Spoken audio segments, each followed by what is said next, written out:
Hər kəs salam, videoma xoş gəlmisiniz.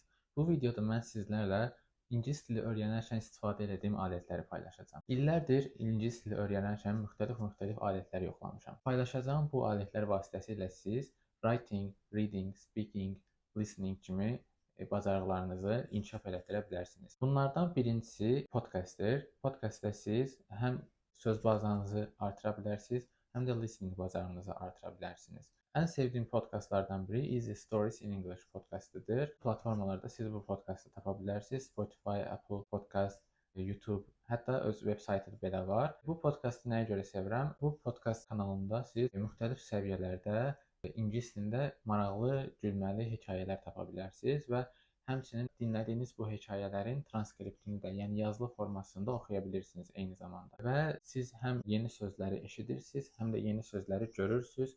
Bilmədiyiniz sözləri tərcüməsinə baxa bilərsiniz, onları öz lüğətinizə əlavə edə bilərsiniz. Əgər sitcom sevirsinizsə, növbəti tövsiyəm sizə Extra English serialıdır. YouTube-da açıq şəkildə paylaşılıb, yəni rahatlıqla girib baxa bilərsiniz pulsuz. Sadəcə bu sitcom çox ingilis dili leveli A1 olanlar, hətta yəni çox aşağı yeni başlayanlar üçün yaxşıdır. Əgər sizin ingilis dili leveliniz B1, B2-dirsə, bu zaman siz bəlkə də oradan elə də çox söz öyrənməyəcəksiniz, amma yenə də listening bacarığınızı inkişaf elətdirə bilərsiniz. Əgər speaking bacarığınızı inkişaf elətdirmək istəyirsinizsə, həmçinin sosiallaşmaq istəyirsinizsə, bunun üçün pulsuz Discord serverləri var. Discord bir sosial şəbəkə kimi bir platformadır. Discordu siz həm webdən, həm mobildən istifadə edə bilərsiniz. Orada sadəcə hesab yaradırsınız və ingilis dili serverini axtarırsınız. Serverlərdən ən məşhurunun linkini elə YouTube videomun altına yerləşdirəcəm, oradan tapa bilərsiniz. Bu serverlərdə danışıq üçün insanlar tapa bilərsiniz. Bu serverin içində otaqlar olur.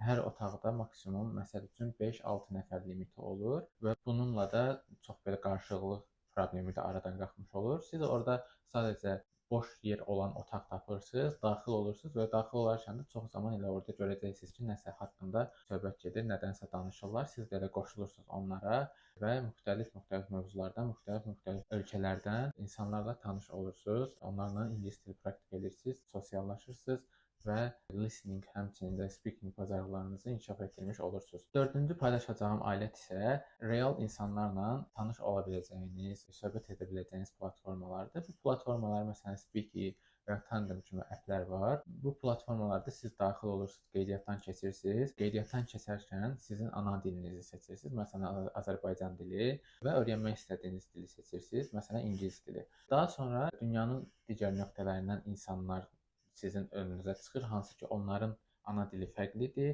öyrənmək istədiyi dil sizin öyrənmək istədiyiniz dildən eynidir. Məsələn, onlarda da ingilis dilidir, sizdə də ingilis dili. Onlar sizi görürlər, siz onları görürsüz, onlara mesaj ata bilirsiniz və artıq real insanla mesajlaşaraq həm vokabulari biliklərinizi artıra bilərsiniz, həm də sosiallaşmış olursunuz, dil biliklərinizi inkişaf etdirirsiniz, vokabulari bacarığınızı artırırsınız və daha sonra təbii ki, istəsəniz orada zəng funksiyasından da istifadə edib, həmçinin listening və speakinginizi də inkişaf etdirə bilərsiniz. Beşinci tövsiyə edəcəyim YouTube kanallarıdır. Müxtəlif YouTube kanalları var ki, həqiqətən YouTube platforması nəinki ingilis dili öyrənmək üçün, bir çox mövzuları öyrənmək üçün həqiqətən çox möhtəşəm, zəngin bir platformadır və eyni zamanda pulsuz olması da ayrı bir yaxşıdır. Elə bayaqları tövsiyə etdiyim podkast kanalında oradan tapa bilərsiniz. Easy Stories in English da orada var və başqa YouTube kanalları, BBC Learning English kanalını oradan tapa bilərsiniz. Həmçinin eyni zamanda TikTokda da kanalların linklərini mən sizə aşağı videonun altına əlavə edəcəm. Orada da bir çox kanallar, TikTokda da səhifələr var ki, məsələn, çox insan düşünürəm ki,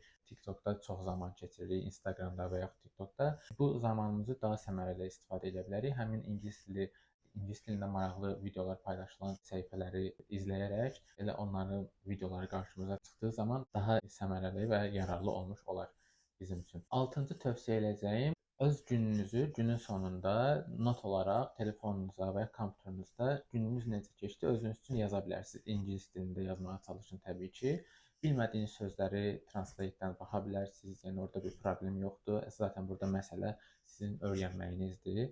Zaman artıq siz növbəti günlərdə daha çox söz bilmiş olacaqsınız, daha az sözə baxmış olacaqsınız. Beləliklə siz daha yaxşı praktika edə bilərsiniz. Həmçinin eyni zamanda əgər yazını kompüterdə yazacaqsınızsa, brauzer üzərində hansısa not saytında yazacaqsınızsa, məsələn Google Keep-də yazacaqsınızsa, siz Chrome brauzerinizə Grammarly və yaxud da Grammarly-nin alternativi bir extension yükləyə bilərsiniz, quraşdıra bilərsiniz. Bu zaman bu extensionların sizə köməyi nə olacaq? Yazı yazarkən qrammatik səhvlərinizi də o extension sizin üçün düzəldəcək, göstərəcək ki, ingilis dilində yazdığınız hər hansı bir cümlədə qrammatik bir səhv varmı? Onları oradan görüb düzəldə bilərsiniz. Grammarly səhv etmirəmsə ödənişlidir, amma alternativ pulsuz da olmalıdır, var.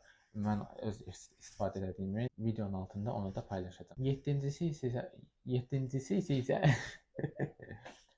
Yeddinci tövsiyə edəcəyim isə Cambly kimi platformalar var. Siz bu platformalarda qeydiyyatdan keçərək, ödəniş eləyərək qrup dərslərinə və yaxud birə-bir fərdi müəllimlərlə, native speaker müəllimlərlə praktika eləyə bilərsiniz. Məsələn, mən özüm Cambly istifadə eləmişəm. Cambly üçün referral linkini də videonun altına əlavə edəcəm. Həmin linkdən qeydiyyatdan keçərək siz əlavə məndən pulsuz dəqiqə qazanacaqsınız. Orada siz həm qrup dərslərini qeydiyyatdan keçə bilərsiniz, həmçində fərdi dərsləri qeydiyyatdan keçə bilərsiniz. Müəllimlər müxtəlif, məsələn, İngiltərədən müəllimlərdir, Amerikadan müəllimlər var, İngilis aksenti ilə də var, British aksenti ilə və yaxud da ki, Amerikan aksenti ilə də müəllimlər var. Qrup dərslərini şəxsən mən özüm yoxlamışam. Çox maraqlı, əyləncəli keçir. Siz də yoxlaya bilərsiniz. Növbəti və son tövsiyə edəcəyim isə kitablardır. Kitablar dediyinizdə sizi qorxutmasın ki, ingilis dilində kitabları mən necə oxuyacağam. Sırf sizin səviyyənizə uyğun, beginner və ya elementary, upper intermediate səviyyəsində hekayə kitabları, əsərlər tapa bilərsiniz mağazalardan. Kitab mağazalarının çoxsunda olur. Şəxsən mən özüm də almışam, oxumuşam.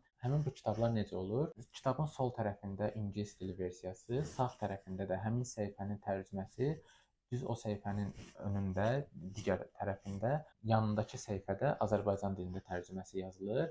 Sizə tövsiyəm mümkün qədər Azərbaycan dilində olan tərəfə baxmayın, çünki burada məqsəd zaten ingilis dilinizi inkişaf elətdirməkdir. Sadəcə bilmədiyiniz sözlər olanda bu kitabın müsbət tərəfi odur ki, oxuyan zaman bilmədiyiniz sözləri sağ tərəfə baxıb tərcüməsini görə bilərsiniz. Bu kitablar da mənim üçün yararlı olubdur. Bu kitablar oxuyaraq da siz həmçinin ingilis dilində reading bacarıqlarınızı inkişaf elətdirə bilərsiniz. Səsli oxumağınızı daha çox tövsiyə edirəm. Beləliklə tələffüzünüzü də inkişaf elətdirmiş olursunuz və bilmədiyiniz sözləri də mütləq qeyd edin. Bu video bu qədər dostlar. Kanala abunə olmağı və videonu bəyənməyi unutmayın. Əgər sizin də istifadə etdiyiniz hər hansı bir ingilis dili öyrənmək üçün alətlər varsa, onu da bizdə şərh bölməsində digər insanlarla, həmçinin mənlə paylaşa bilərsiniz. Şərhlərinizi gözləyəcəm. Videonu bəyənməyi, abunə olmağı unutmayın. Növbəti videolarda görüşənədək hələlik.